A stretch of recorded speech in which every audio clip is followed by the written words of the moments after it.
வெற்றியைப் போலவே ஒரு தோல்வியும் நல்லதடி.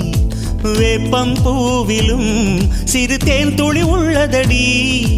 குற்றம் சொல்லாமல் ஒரு சுற்றம் இல்லையடி.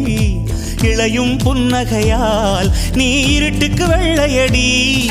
தவறுகள் பண்ணி பண்ணி திருந்திய பிறகுதான் நாகரிகம் பிறந்ததடி. தவறுகள் குற்றமல்ல, சரிவுகள் வீழ்ச்சியல்ல, பாடம்படி பவள கொடி.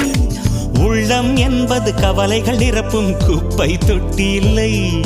உள்ளம் என்பது பூந்தொட்டியானால் நாளை துன்பமில்லை. புயல் மையம் கொண்டால் மழை மண்ணில் உண்டு. எந்த தீமைக்குள்ளும் சிறு நன்மை உண்டு. ஓ